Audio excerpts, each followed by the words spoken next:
Caught my wife cheating, moved on, and found new love, until my ex tried to run over me and my new girlfriend in a jealous rage. I've been a lurker on Reddit for a while, but today I finally have a story to tell. Since my life has been so chaotic, I haven't had time to write about it, let alone breathe, even though I've wanted to post this for months. I can now talk about what occurred to me now that everything has been resolved, and perhaps it will assist someone else avoid a similar circumstance. Allow me to introduce myself. I'm a 36-year-old man who married a 35-year-old woman named Carolyn for what I believe to be eternity. In the end, I will never be able to reclaim those 6 years of my life. At least I kept telling myself that our marriage wasn't awful. When we connected on Instagram, I truly believed I had struck gold. She seemed ideal, humorous, and beautiful. My early years were quite chaotic, so I was especially alert for warning signs. My dad was the victim of severe abuse from my mom, who would yell matches at 3 in the morning, throw plates all over the room, and basically take everything because he loved us and didn't want to leave. You can know that when I was dating Carolyn, I was constantly on guard. I spent 2 years scrutinizing every aspect of her life, including how she handled money, stress, and waiters, basically, everything you should look for before committing to someone. To be completely honest, she aced every test. She was compassionate, tolerant, and giving, qualities my mother lacked. I believed I had done my research, thoroughly examined her, and discovered a decent woman. I even recall telling my closest friend that I had finally ended my family's abusive cycle. I was mistaken about that one, man. But I'll talk about that later. We got married in a gorgeous ceremony, purchased a charming suburban home, and began what I hoped would be our happily ever after. I had no idea that I was about to enter a nightmare, albeit a distinct one from the one I had known growing up. About 2 years in, everything started to go south. I mean extremely south. Every month, like clockwork, we had huge blowout fights instead of being the couple everyone envied. It was also constantly over the most ridiculous stuff, like the dishes in the sink, my late work, her hanging out with her friends, or even the TV shows we watched. I really thought we could work things out, so I was working so hard to keep our marriage intact. This was the woman who would surprise me with weekend excursions and leave small messages in my lunchbox. How we had gone from that to her yelling at me because I had purchased the incorrect brand of coffee was beyond me. I recommended couples therapy because I'm the kind of man who thinks things should be fixed rather than thrown away. In fact, I pleaded for it. We attended exactly 1 session, and holy hell, what a fiasco that proved to be. Carolyn replied, "It's your idea, so it's your expense." So I selected a really competent therapist who specialized in married couples, scheduled all the meetings, and even paid for it out of my own pocket. The therapist began highlighting some communication problems and raising the possibility that Carolyn wasn't managing conflict in a healthy way. She cried uncontrollably, said the therapist was assaulting her, and vowed never to return. I was attempting to make her look crazy, she continued, calling the therapist a quack. I later learned that her father had passed away just before our arguments became increasingly heated. Grief does strange things to people, so I tried to be understanding, but she refused to talk about it, refused to receive assistance, and continued to get angrier and more aloof. Her yelling battles could wake up the entire neighborhood, but she never got physical or broke anything. On one occasion, our neighbors believed someone was being murdered and phoned the police. Carolyn was shouting at me because I had neglected to get her dry cleaners. We eventually settled into this strange pattern in which we essentially just shared a room and occasionally had sex. We would get up, leave for work, return home, have dinner while watching television, and then retire to bed. Repeat after rinsing. We hardly spoke anymore, which is the only reason the fights decreased in frequency. But I was still foolishly in love with her. That's sad, isn't it? I kept reminiscing about our early years, telling myself that we could return there with enough effort. I firmly believed in the for better or worse part of our marriage vows. I suppose I overlooked the fact that those vows also included forsaking all others. I'll get to that part though. I was brought up to believe that marriage is holy, so perhaps I should have recognized the warning signs. You stick it out and work on it unless someone is being hit or cheated on. It turns out that I was unaware of one of those deal breakers that was about to happen. Allow me to explain how everything went wrong. I work at this dull corporate job, nothing special, just your average mid-level job, pushing papers and going to meetings all day. The kind where you're not important enough to fly first class, but you're important enough to travel. I had been dispatched to a business expo in a different state, where I was expected to spend 4 days networking with potential clients and acting as though I was interested in PowerPoint presentations. My life chose to take a huge turn for the worse at this point. Our firm back home experienced a serious issue 3 days into the expo, something involving servers crashing and losing customer data, the usual corporate emergency fare. Everyone was called back early by my supervisor. I quickly reserved the first trip home because I'm the devoted worker that I am, or perhaps I'm just a fool, you decide. I was thinking of this lovely, dumb concept. Do you remember the romantic reunions in films where the husband surprised his wife? Yes, I did believe that would occur. I planned this surprise during my whole Uber trip from the airport. I stopped at a posh florist and spent $80 on her favorite flowers, which were pricey purple orchids that she always said brought back memories of our first date. I even got her some champagne and some of her favorite high-end chocolates. I believed that this might be a new beginning for us. I thought that this impromptu gesture would remind her of the reasons she fell in love with me in the first place, since we had been acting so distant lately. With my chocolates and flowers, I felt like the greatest husband in the world when I arrived home at 2 p.m. Her car was in the driveway, which made sense because she worked from home on Thursdays, and the house appeared to be typical. However, I recall a few strange things, such as her favorite playlist playing from upstairs, which she only ever listened to when she was feeling particularly upbeat. Though I assume she had a buddy over for lunch or something, there were 2 wine glasses in the sink. God, I was such a fool. I was so eager to surprise her that I went right upstairs to our bedroom. Although I could hear other sounds and the music was growing louder, my brain was not comprehending what they meant. Do you remember the scene in horror films where everyone yells at the character to keep the door closed? That character was me. My world fell apart when I pulled open the door to my own bedroom and turned the doorknob. That 1 second turned every single pleasant memory, trusting moment, and I love you into ash. I will never be able to forget what I witnessed in that bedroom until the day I die. Beneath some strange guy in our bed was my wife, the person I had loved, supported and built a life with for 6 years. The same bed where I had hugged her after her father passed away, and where we had discussed having children in the future. She was acting as though I didn't exist and that our marriage meant nothing at all, not even attempting to keep quiet about it. As I stood there, a total moron, watching the flowers I had purchased fall to the ground and scurry like cockroaches when the lights are turned on. The man had the audacity to try to scurry past me like I was a doorman, and I will never forget this. I lost it while he was fumbling to put on his clothing and strewing things all over the place. Something inside of me shattered. Perhaps because I saw him with my wife or because he believed he could simply walk away from ruining my marriage. My hand was around his throat before I even realized what I was doing. It wasn't a death grip, but it was a clear signal that he wasn't simply leaving. Instead of hitting him as you might think, I gave him 2 open-handed slaps across his face, resembling a dramatic housewife from a soap show. I'm still baffled as to why I didn't just punch him instead. After I caught him with my wife, the man's expression quickly changed from one of fear to one of rage, as if he were truly going to try to fight me in my own home. Can you fathom the sheer disdain and the audacity? He probably fed him stories about being single or separated, so I'm willing to wager he was unaware that Carolyn was married. He most likely believed that I was some sort of insane ex-boyfriend. I released him before the situation worsened, not because I was afraid, but because I immediately saw that this pitiful excuse of a man wasn't worth being charged with assault. It wasn't he who promised me anything. He didn't make a vow to love and care for me till the day we die. He was just another man who was unable to control himself. The true traitor was still in that bedroom, most likely considering how to deceive her way out of this situation. My entire body trembled as I turned back to Carolyn. The lady I had dedicated my entire life to for 6 years was there, fumbling with her bra as if it were a trivial annoyance.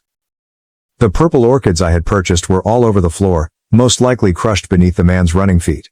She said the mirror had better lighting, so I hung it up for her last Christmas, and I just stood there watching her get ready in it. She was also taking her sweet time, as if she hadn't just ruined our entire marriage. She was avoiding my gaze in the mirror, straightening her hair nonchalantly, and behaving as though she hadn't just ruined everything we had worked so hard to create. You want to know what this woman had the audacity to say to me after I literally caught her cheating? As if I were a door-to-door salesperson who had disturbed her day, she gave me this irritated look and asked, "Why are you even back?" Not a "I'm sorry, I can explain," or any of that nonsense about fundamental human decency. The fact that I came home early and caught her cheating, in our bed, in the house we bought together, the house where I paid the majority of the mortgage, actually annoyed her. Never in my life have I wanted to strike someone so much.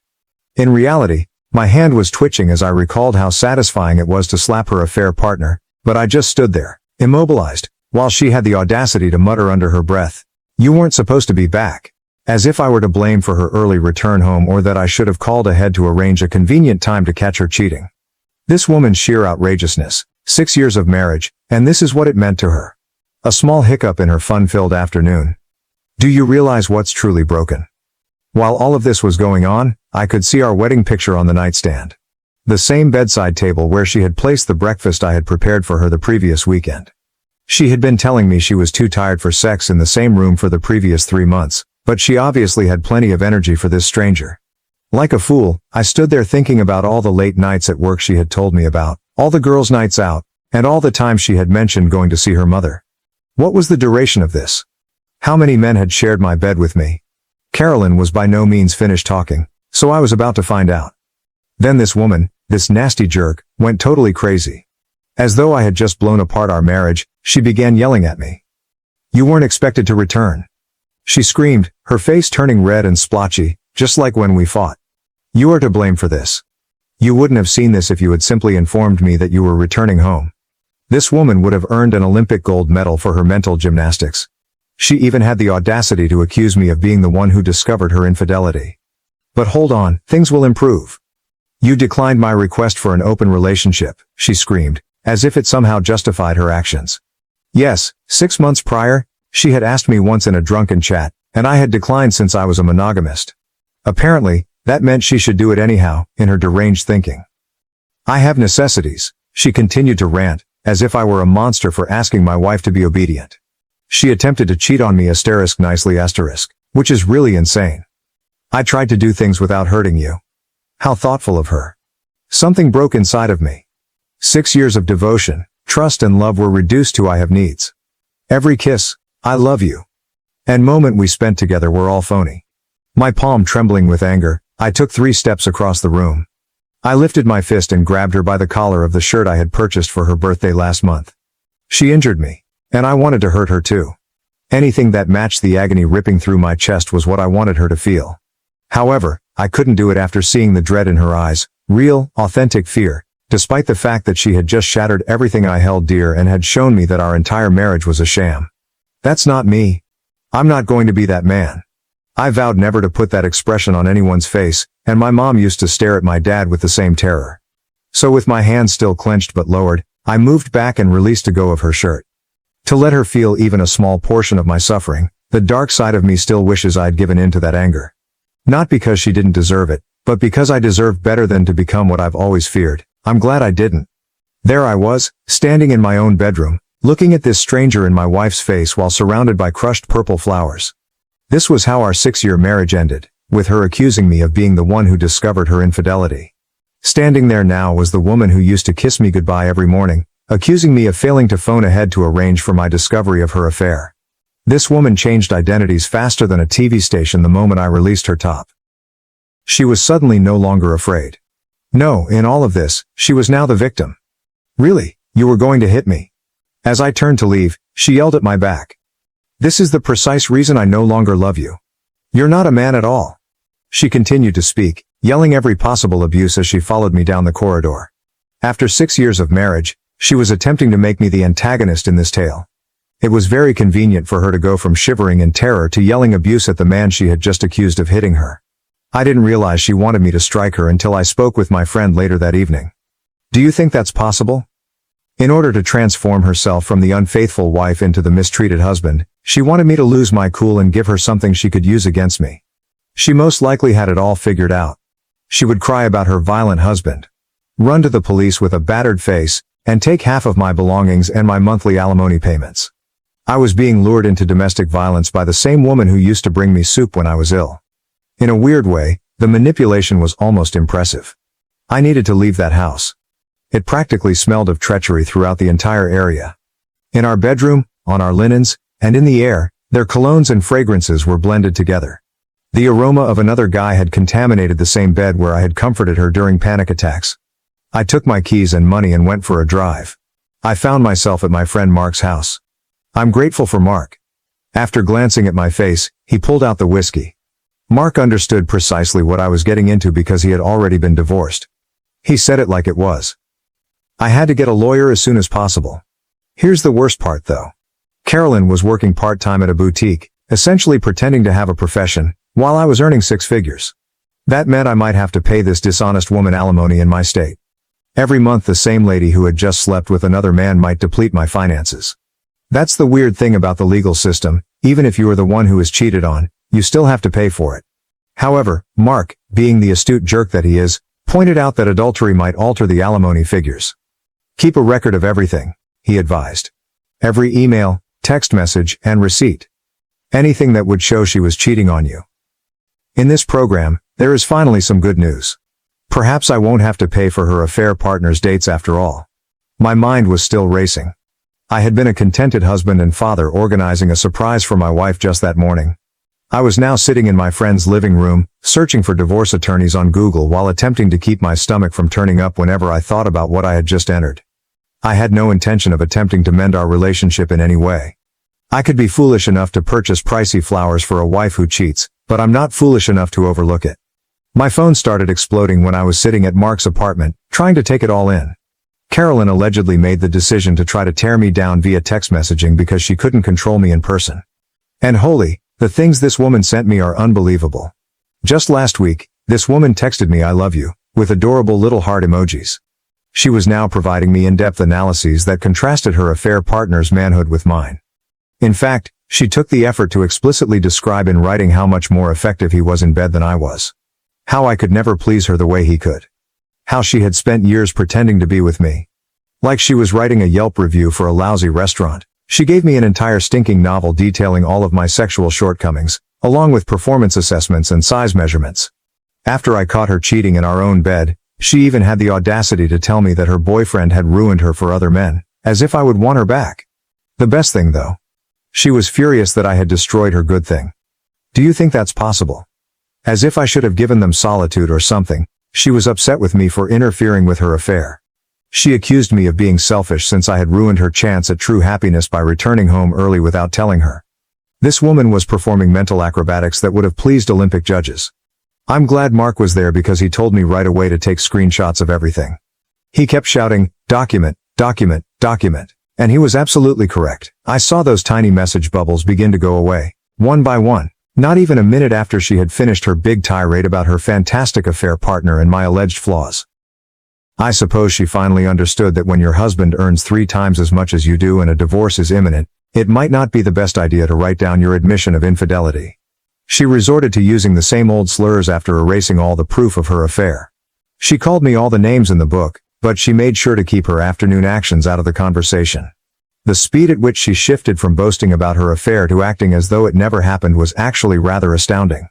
It was like witnessing someone attempt to remove evidence from a murder scene as those texts vanished in real time. Unfortunately, she was unaware that I had screenshots of every single item. She may have erased the texts, but she was unable to erase the truth or the images of them that were now securely saved in the camera roll of my phone, ready to prove to a divorce judge why I shouldn't be required to pay this lady any alimony at all. That evening, Mark proved to be a wealth of information regarding divorce. He guided me through every step I needed to take, from gathering proof to protecting my financial accounts, in between shots of whiskey. That night, I hardly slept at all, just mentally reliving everything while I browsed through my phone's evaluations of divorce attorneys. The 2 weeks that followed were a haze of meetings with various lawyers. Some appeared to have barely passed the legal exam, while others sought retainers that were more expensive than my automobile.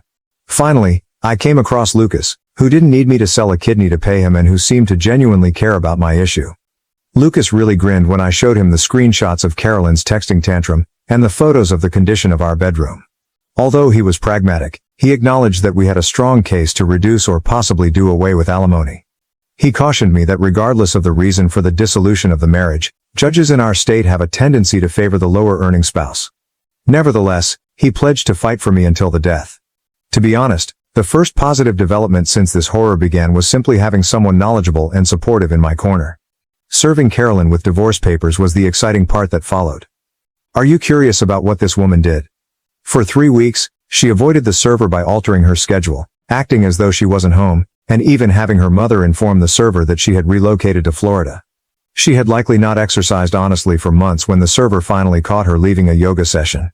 She took the entire 30 days permitted by law to reply, even at that point. A move of pure hatred. She was aware that I was paying Lucas by the hour, so she knew precisely what she was doing, dragging everything out as long as possible. And Carolyn became the queen of petty once the proceedings really got underway. She claimed she couldn't locate bank statements that I knew she had, forgot to bring necessary paperwork to meetings, was late for every appointment and insisted on thorough inventory of every item in the house, down to the last spoon. These absurd settlement offers kept coming in from her lawyer. In addition to wanting my 401k and the house, she also wanted alimony. This woman, whom I found cheating on, asked for half of my retirement funds, which was really outrageous. The most annoying aspect? She was still seeing her affair partner, and we had been apart for months by this time. Yes, mutual friends told me about that. She is trying to make my life as unpleasant as possible while living her best life. She would abruptly alter her mind or make new demands whenever we were on the verge of reaching an agreement. She seemed to take sick joy in seeing me squander money on legal bills. I could almost hear her giggling all the way to her boyfriend's bedroom whenever Lucas had to answer one of her absurd proposals. I attempted to re-enter the dating scene while Carolyn was working tirelessly to prolong the divorce and deplete my finances. I went through a phase of hooking up with random women from dating apps, which isn't my proudest moment. Downloaded Bumble, Tinder and other apps. I tried to persuade myself that this was what it meant to move on by having a few one-night stands. However, each subsequent morning felt worse than the one before. Every pointless hookup served as a reminder to me of why I had declined Carolyn's proposal of an open relationship. That way of life simply wasn't for me. I've always been the kind of guy who wants to have a genuine connection, exchange inside jokes, and wake up next to the same person every morning. I felt empty inside from the whole casual sex situation, as if I were attempting to fill a hole with the wrong form. Other than job, divorce paperwork and failed hookups, I needed something to keep my mind busy. I used to read a lot, like stay up all night to complete a book, until Carolyn came along and life became hectic with 60-hour work weeks and monthly shouting bouts. I therefore chose to go to this small independent bookstore downtown one Saturday rather than browsing through dating apps or monitoring the emails of my lawyer. Cats napping in the windows, creaking wooden floorboards, and that wonderful old book smell, you know the kind. I felt totally disoriented as I stood in the sci-fi area because, obviously, the entire genre had changed while I was occupied with preserving my marriage. I'm referring to these big novels, series that were maybe 15 books long, and titles that I couldn't even pronounce. This woman next to me actually laughed. Not in a nasty way, just this gentle, delighted sound, which must have made me appear very pitiful, just staring at the shelves with this perplexed expression on my face. When I turned to face her, she simply smiled and asked if I needed assistance while holding this enormous book that might have been used as a weapon. I told her that I didn't know where to begin, but I was searching for some decent science fiction. The next thing I knew, she was teaching me the basics of contemporary science fiction while we sat in these comfortable seats in the corner. She was also quite enthusiastic about it. When she talked about her favorite novels, her eyes glowed, and she had the cute habit of tucking her hair behind her ear when she was thrilled about a series. A brief book recommendation evolved into a 2-hour discussion covering everything from contemporary space operas to classic Asimov. I told her about my old college faves, and she told me about a parallel universe series she enjoyed. For the first time in months I had a meaningful conversation free of attorneys, divorce documents, and awkward Tinder pickup lines. I forgot all about Carolyn and the turmoil for those 2 hours. I was just a man discussing books with a stunning woman who genuinely seemed to be listening. I eventually plucked up the confidence to ask for her number after our spontaneous book club meeting. Something about her made me feel like a youngster again. Even though my hands were shaking as I put it in my phone. Pretty pitiful for a 36-year-old man. With her number, her recommendation for the 3 body problem and the first sincere smile I'd felt in months, I left that bookstore. It struck me how different our text exchange that evening seemed from all those pointless Tinder texts as I continued reading it again. Something genuine was there. I knew I had to disclose my ongoing divorce to her on our first actual date. I had mentally practiced this exchange a dozen times, anticipating her to flee when I brought up my insane soon-to-be ex-wife. However, Emma, yes, that is her name, simply took a drink of her wine and replied, "Thank you for being honest. At least you are addressing your baggage, which we all have." As simple as that. No criticism, strange glances, or awkward attempts to divert the conversation. She also made the joke that she wouldn't have to question whether a man she was dating was secretly married if he was going through a divorce. Emma was just the opposite of Carolyn. Emma would explain things gently during conflicts, while Carolyn would yell. Emma freely gave Carolyn the attention she demanded. She showed genuine interest in my work, recalled little details about topics I had brought up weeks prior, and never once made me feel guilty about going through a divorce. I felt heard and seen for the first time in years. The finest aspect. When we first met, I wasn't even trying to find her. In a bookstore, 2 people connected over science fiction without the use of dating apps or friend hookups. This stuff cannot be made up. After 5 months of dating Emma, I was completely smitten. She made me feel comfortable in every way, including sending me book recommendations while I was at work, leaving little notes in the books she lent me, and paying attention when I shared my day. However, Carolyn continued to put up obstacle after obstacle in the divorce process. She would always come up with a new way to drag things out whenever I thought we were almost done. Missing signatures, contested assets, suddenly remembered joint accounts. You name it, she tried everything. Emma was quite patient during this entire ordeal. She never complained about being with a technically married man or put pressure on me regarding the divorce. She would simply support me during the annoying phone conversations with Lucas and reassure me that this would also pass. I was at last beginning to feel content once more, not content to merely act that way. Naturally, everything went totally haywire at that same moment. I had just spent a wonderful Saturday with Emma. After shopping and eating lunch at this adorable tiny cafe, we were returning to her car in the mall parking lot. We were discussing what movie to watch that evening as the sun was going down. I'm listening to her giggle about something one moment and then everything in my life erupts into pandemonium. This engine screamed like if someone had stepped on the throttle pedal and I heard it before I saw it. As I turned to face the sound, I saw that this car was speeding directly at us, primarily toward Emma. I grabbed her arm out of pure impulse to pull her away, but I wasn't quick enough. Her leg was clipped by the automobile, and I watched in horror as it simply broke. I will never be able to forget the sound of her bone cracking and her scream. I tried to protect her body with mine as I slid down with her when she fell onto the pavement. I was about to dial 911 when I heard the tires squealing once more. The car's engine was still roaring as it backed up after colliding with another car. It dawned on me then that this was no accident. This driver was attempting to strike us once more. Emma's leg was bent at this terrible angle and she was crying in agony. I knew that if I didn't move her, we would both die. With my pulse racing so fiercely I felt it could burst, I grabbed her by the arms and pulled her between two parked cars. Every time she moved, she cried out in agony, but I had to continue. The car slammed into the cars we were hiding between as it charged forward once more. Every auto alarm in the area was activated by the crash's extreme violence. At this moment, people were yelling and racing toward us from all directions with their phones out. The entire parking lot was in disarray, with people shouting, car alarms going off, and Emma sobbing beside me. I swear to God that time stopped as the driver's door opened. Carolyn was there, getting out of the car as if she were going to a dinner party. She appeared just like she had when I last saw her at our lawyer's office, but now she had a crazy expression in her eyes that I had never seen before. With her hair styled flawlessly as usual and wearing the same blazer she used to wear to work, she appeared as though she hadn't just attempted to kill two people in broad daylight. It was made much more horrifying by the stark contrast between her normal appearance and what she had just done. This was my soon-to-be ex-wife, who had reportedly been monitoring us and decided that if she couldn't have me, she'd rather see me dead. This wasn't just some drunk driver or random road rage incident. She intentionally targeted Emma, who had never done anything but make me happy again, in her attempt to kill me. Something shattered inside of me when I heard Emma's whimpers of anguish and looked at her fractured leg. She had recently attempted to murder an innocent lady whose only crime was dating her soon-to-be ex-husband. So this was no longer just about Carolyn and me. Fearful that Carolyn might have a weapon or try to complete what she started, I kept one eye on her while holding Emma close to keep her calm. It was like watching someone change into a monster in front of me when Carolyn got out of that car. I hadn't been married to this woman for 6 years. Even the woman I had caught cheating in our bed wasn't this one. This was something very different, a furious being posing as my ex-wife. I was hit hard by the reality of what had just transpired. In fact, Carolyn had made a deliberate, planned attempt to kill us, not in a moment of rage. She must have followed us, waited for the perfect opportunity, and then made a conscious attempt to run us down in the middle of the day. I honestly believed she was going to try to complete what the car hadn't been able to achieve when she began to approach us, her heels clicking on the pavement like some kind of twisted countdown. Except for her eyes, which were blazing with a fierce hatred I had never witnessed, not even during our most heated arguments, her face was utterly blank. Thankfully, she was seized by a man who looked like a linebacker before she could get to us.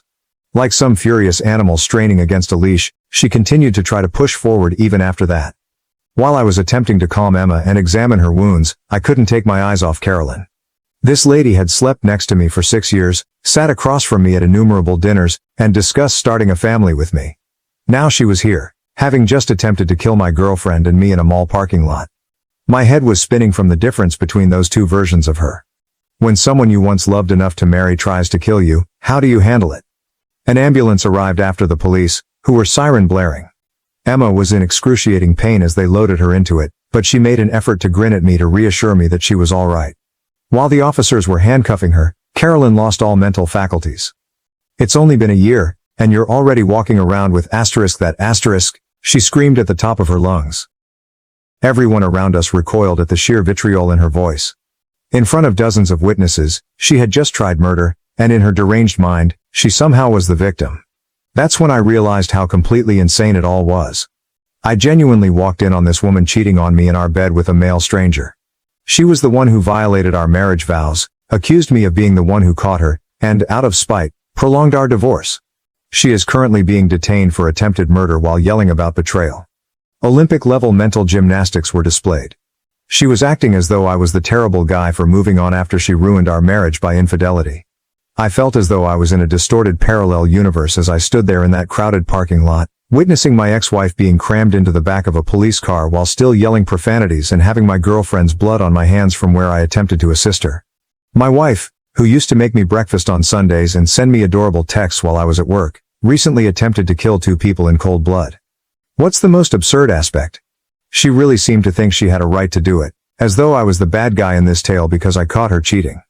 I kept expecting Emma to tell me it was over every time I went to see her in the hospital. Who could blame her after all? His insane soon-to-be ex-wife wants to use her as a hood ornament 5 months after they started dating. Most individuals don't sign up for that kind of baggage.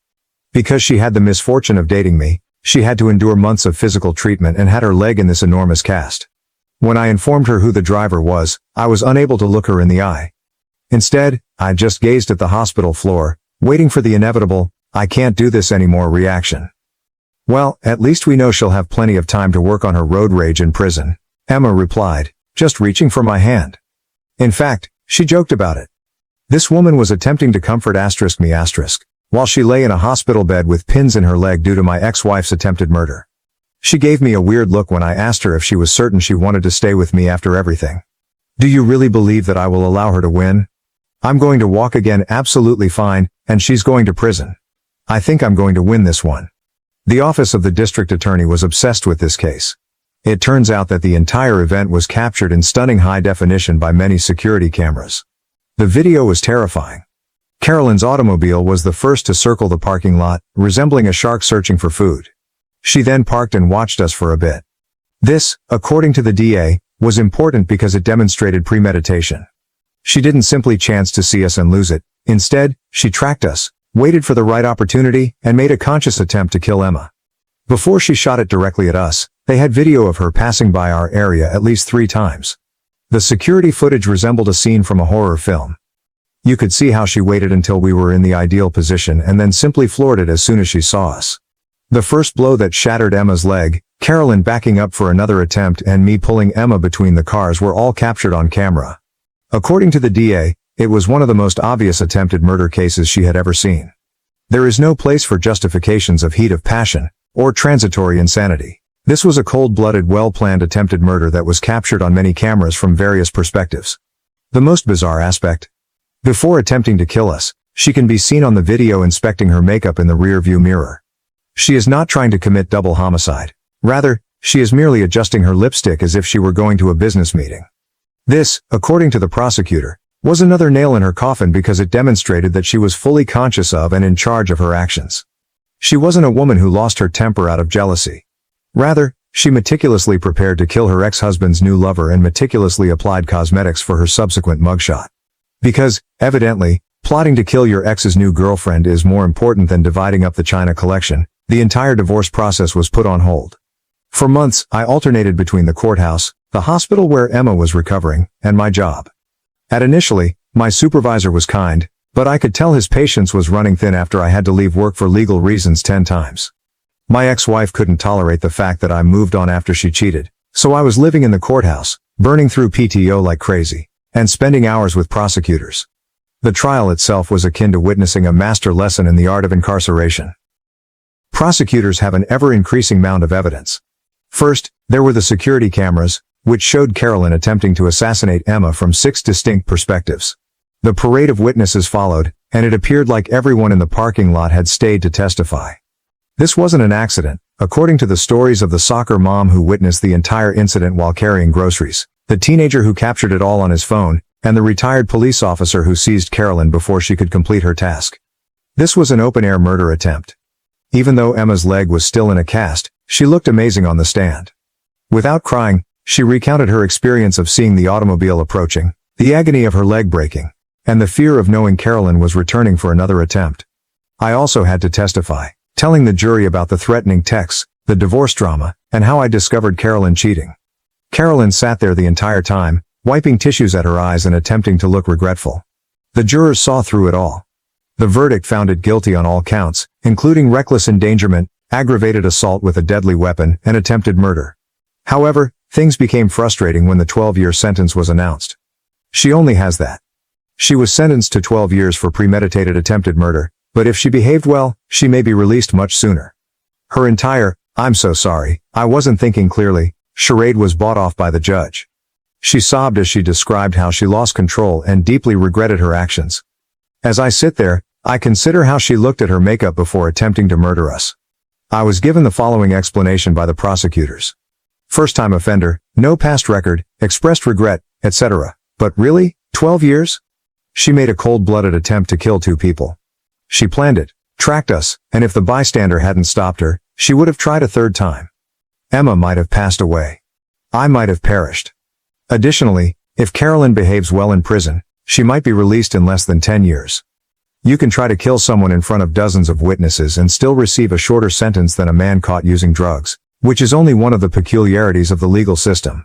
What really grabbed me though? Carolyn actually had the audacity to turn to us during the sentencing process and apologize, stating that she wasn't herself that day, as if there were ever a time when it was acceptable to try to kill people in a parking lot. Emma refused to give her the satisfaction of an answer, instead just staring her down the entire time. Even though 12 years wasn't what we had hoped for, it was at least 12 years without having to peer over our shoulder in parking lots. It's funny how a judge's viewpoint on alimony can be significantly altered by a murder attempt. Following the criminal trial, the divorce process abruptly became quite straightforward. Carolyn, who looked amazing in her orange jumpsuit, had to attend via video link from prison. The judge quickly put an end to her lawyer's attempt to fight for part of my assets. It turns out that judges don't feel too sorry for spouses who attempt to kill their former partner's new companions.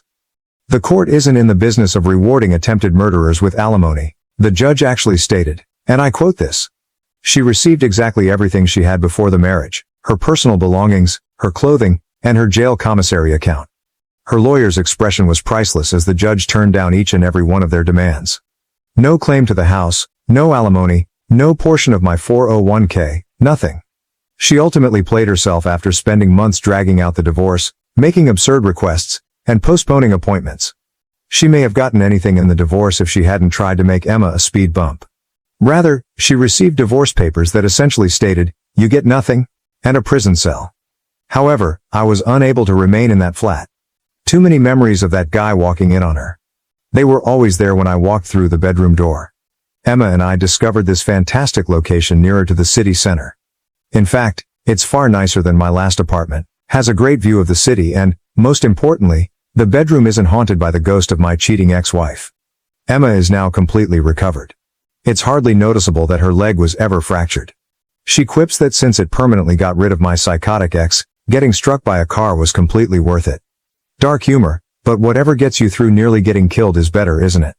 I occasionally question whether I could have prevented all of this. Perhaps when she began picking fights over nothing, I should have recognized the warning signs. When she declined to continue couples therapy, perhaps I should have fled. To be honest though, insanity doesn't always raise a giant red signal. Sometimes it goes unnoticed until it tries to kill your lover in a parking lot. I can say I'm truly happy now, at least. Since we met through science fiction books and are currently living our own wild story with a happy conclusion, Emma and I are discussing getting married next spring.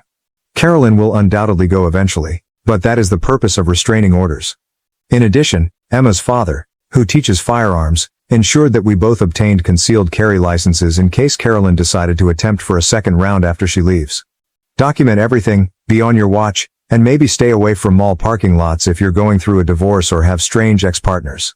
Additionally, if you're seeing someone new after a divorce, you might want to investigate their background first, or at the very least, make sure they're not the kind of person who would try to kill someone over a split. Reddit, I appreciate you reading my bizarre tale. I'm interested in reading all of your comments, particularly the ones about cars. I guess your ex-wife really drove that relationship into the ground, is Emma's personal favorite. Oh, and I still go to the bookshop with Emma. No, we no longer park in that shopping center. Thank you for watching. If you haven't subscribed yet, please do so and hit the notification bell to stay updated with more shocking real-life stories happening around you.